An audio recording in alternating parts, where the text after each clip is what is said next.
കൗതുകത്തിന് ചില കാര്യങ്ങൾ നമ്മൾ നോക്കുന്നത് നന്നായിരിക്കും. UDF ഗവൺമെൻറ് വന്നാൽ എന്തൊക്കെയാണ് സംഭവിക്കാൻ പോകുന്ന കൗതുകങ്ങൾ? ഒന്ന്, യദു എന്ന് പറയുന്ന ഒരാളിന് ട്രാൻസ്പോർട്ട് ഡ്രൈവർ ഡെയിലി വേജസിൽ എംപാനൽ ജീവനക്കാരനായിരുന്നു യദുവിനെ മുൻ മേയർ ആര്യ രാജേന്ദ്രനെയും സച്ചിൻ ദേവനെയും കൂടി വഴിയിൽ തടഞ്ഞു. അല്ലെങ്കിൽ വണ്ടിയുടെ ഒരു പ്രശ്നമൊക്കെ വന്ന് അതിൽ ആര് തെറ്റ് ചെയ്തെങ്കിലും യദുവിൻ്റെ ജോലി പോയി. ഗണേഷ് കുമാർ യദുവിനെ പിരിച്ചുവിട്ടു. ആ യദു KSRTCയിൽ വീണ്ടും താൽക്കാലിക ജീവനക്കാരായി കയറാൻ എല്ലാ സാധ്യതയുമുണ്ട് യദുവിൻ്റെ കാര്യത്തിൽ.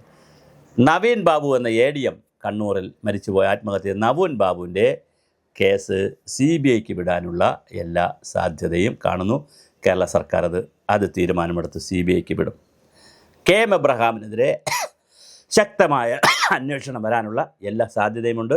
കിഫ്ബി ഉടച്ചു വാർക്കാനുള്ള സാധ്യതയും വളരെ ഉണ്ട്. അതുപോലെ തന്നെ വളരെ പ്രധാനപ്പെട്ട മറ്റൊരു തീരുമാനം വരാൻ സാധ്യതയുള്ളത് അഭിമന്യുവിൻ്റെ മരണവും ചിലപ്പോൾ CBIക്ക് വിട്ടേക്കാനുള്ള സാധ്യതയുണ്ട്. അതുപോലെ തന്നെ ആലപ്പുഴയിലെ ഇപ്പോൾ നിയുക്ത MLA ആയിട്ടുള്ള തോമസിനെ മർദ്ദിച്ച ഗൺമാനായിട്ടുള്ള മനോജിനെയും സംഘത്തെയും അവരെ സർവീസിൽ നിന്ന് പിരിച്ചുവിടാനോ അല്ലെങ്കിൽ അതിന് വേണ്ടിയിട്ടൊരു അന്വേഷണം നടത്താനോ ഒക്കെ ഉള്ള വലിയ സാധ്യതയുണ്ട്. ശമ്പള പരിഷ്കരണ കമ്മീഷനെ പിരിച്ചുവിടാനും അല്ലെങ്കിൽ അതിൽ പുതിയ അംഗങ്ങളെ വയ്ക്കുവാനുമുള്ള സാധ്യതയുണ്ട്. അതിനകത്തുള്ള CPM നോമിനി രാജിവെക്കും. സ്വാഭാവികമായിട്ട് പുതിയ നോമിനികളെ വയ്ക്കാനോ അല്ലെങ്കിൽ പുതിയ കമ്മിറ്റി തന്നെ വരാനോ ഉള്ള സാധ്യതയുണ്ട്. അതുപോലെ തന്നെ മറ്റൊരു പ്രധാനപ്പെട്ട മിക്കവാറും സ്ഥാപനങ്ങളിലിരിക്കുന്ന ഇടതുപക്ഷ ജനാധിപത്യത്തിന് വച്ചിട്ടുള്ള ഡയറക്ടർമാർ, കമ്മീഷണർമാർ, ചെയർമാൻ, അതായത് IAS സർക്കാർ സർവീസിലുള്ളവർ ഒഴിച്ച് ബാക്കി മിക്കവാറും എല്ലാവരും രാജിവെക്കാൻ സാധ്യതയുണ്ട്. അതെല്ലാം മാറാനുള്ള സാധ്യതയുമുണ്ട്. അതുപോലെ തന്നെ കേസുകൾ KSUവിൻ്റെയും യൂത്ത് കോൺഗ്രസിൻ്റെയും പേരിലെടുത്തിട്ടുള്ള അനാവശ്യമായ കേസുകളെല്ലാം പിൻവലിക്കപ്പെടാൻ വലിയ സാധ്യതയുണ്ട്. ശബരിമല നാമജപ ഘോഷയാത്രയുമായിട്ട് നടന്ന കേസുകൾ മിക്കവാറും എല്ലാം പിൻവലിക്കാനുള്ള സാധ്യതയാണ് കാണുന്നത്. എല്ലാ കേസുകളും അതിപ്പോൾ BJP എന്നോ RSS എന്നോ സംഘപരിവാറിനോ കോൺഗ്രസ് എന്നോ ഒന്നും നോക്കാതെ എല്ലാം പിൻവലിക്കാനുള്ള സാധ്യതയാണ് കാണുന്നത്. അതുപോലെ തന്നെ ആശാ വർക്കേഴ്സിന് ആദ്യത്തെ ക്യാബിനറ്റിൽ തന്നെ അവരുടെ തുക വർദ്ധിപ്പിക്കാനുള്ള ഫയൽ ഉണ്ടാവാൻ സാധ്യതയുണ്ട്. ആദ്യത്തെ ക്യാബിനറ്റിൽ തന്നെ സ്ത്രീകൾക്ക് സൗജന്യ ബസ് യാത്ര ഉണ്ടാകാനുള്ള സാധ്യതയുണ്ട്. ഒരുപാട് പോസിറ്റീവായിട്ടുള്ള കാര്യങ്ങൾ ആദ്യത്തെ ക്യാബിനറ്റിൽ തന്നെ പ്രഖ്യാപിക്കാനുള്ള ജനപ്രിയ കാര്യങ്ങൾ പ്രഖ്യാപിക്കാനുള്ള സാധ്യതയും കാണുന്നുണ്ട്. അപ്പോൾ അങ്ങനെ വളരെ വളരെ വലിയ കൗതുകമുള്ള ഒരുപാട് കാര്യങ്ങൾ നടക്കാൻ സാധ്യതയുണ്ട് ഈ ഗവൺമെൻറ്റിൻ്റെ ആദ്യഘട്ടത്തിൽ. അതുപോലെ തന്നെ പല സ്ഥാപനങ്ങളിലും ഒളിഞ്ഞിരിക്കുന്ന പല ചേട്ടന്മാരുമുണ്ട്. CPM ആണോ കോൺഗ്രസ് ആണോ അങ്ങനെ അല്ലെങ്കിൽ എന്നൊക്കെ പറഞ്ഞ് ഒളിഞ്ഞിരിക്കുന്ന ഒരുപാട് ചേട്ടന്മാരുണ്ട്. അവരെയും പുകച്ച് പുറത്ത് ചാടിക്കും എന്നാണ് കോൺഗ്രസ് ഇപ്പോൾ എടുത്തിരിക്കുന്ന ഒരു നിലപാട്. അപ്പോൾ ഇതെല്ലാം ഇങ്ങനെ ഓരോന്നോരോന്നായിട്ട് എടുത്താൽ വളരെ കൃത്യമായി ഇത് നടക്കാനുള്ള എല്ലാ സാധ്യതയും വളരെ വലുതാണ്. ഇനി നടക്കാനുള്ള മറ്റൊരു സാധ്യത, വിഴിഞ്ഞം ഇൻ്റർനാഷണൽ എയർപോർട്ടിന് ഉമ്മൻചാണ്ടിയുടെ പേര് കൊടുക്കാനുള്ള സാധ്യത വളരെ വലുതാണ്. ഉമ്മൻചാണ്ടി ഇൻ്റർനാഷണൽ പോർട്ട് എന്നുള്ള പേര് വിഴിഞ്ഞം ഇൻ്റർനാഷണൽ പോർട്ട് എന്നുള്ള വിഴിഞ്ഞം ഇൻ്റർനാഷണൽ പോർട്ട് എന്നുള്ള പേര് കൊടുക്കാനുള്ള സാധ്യത വളരെ വലുതാണ്. ഉമ്മൻചാണ്ടിക്ക് വേണ്ടി വലിയ സ്മാരകമുണ്ടാകാനുള്ള സാധ്യത വളരെ വലുതാണ്. അവിടെ കല്ലറ രൂപീകരിക്കുമെന്ന് അവർ പറഞ്ഞിട്ടുണ്ട്. അതേസമയം തിരുവനന്തപുരത്ത് തന്നെ ഉമ്മൻചാണ്ടിക്ക് വേണ്ടി സ്മാരകം ഉണ്ടാകാനുള്ള അല്ലെങ്കിൽ ഓഫീസ് ഉണ്ടാകാനുള്ള സാധ്യത വളരെ വലുതാണ്.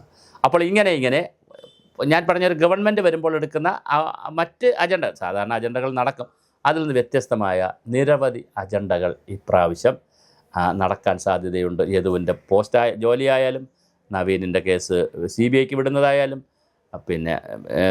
ഈ രക്ഷാപ്രവർത്തനം ചെയ്ത ഗൺമാന്മാർക്കുള്ള ശിക്ഷയായാലും അഭിമന്യുവിൻ്റെ കേസായാലും ഇങ്ങനെ തുടങ്ങിയിട്ടുള്ള ആശാ വർക്കേഴ്സിൻ്റെ കാര്യമായാലും അതുപോലെ തന്നെ ഉമ്മൻചാണ്ടിക്കുള്ള സ്മാരകമായാലും കരുണാകരൻ്റെ സ്മാരകത്തിന് സ്ഥലം കൊടുത്തിട്ടുണ്ട്. അത് വളരെ പെട്ടെന്ന് വർക്ക് തീരാനുള്ള സാധ്യതയും ഈ ഒരു കാലഘട്ടത്തിൽ തീരാനുള്ള സാധ്യതയും തിരുവനന്തപുരത്ത് കാണുന്നു. അങ്ങനെ സീനിയർ സിറ്റിസന് വേണ്ടി ഒരു വകുപ്പുണ്ടാക്കുമെന്ന് പറയുന്നു. അത് വരാൻ അപ്പോൾ അതിനും ഒരു മന്ത്രി വേണം. സീനിയർ സിറ്റിസന് വേണ്ടി ഒരു വകുപ്പുണ്ടാവാനുള്ള സാധ്യതയും വളരെ വലുതാണ്. അതിനും ഒരു വകുപ്പിൻ്റെ ആവശ്യമുണ്ട്. അതിനൊപ്പം മന്ത്രിയും കാണും.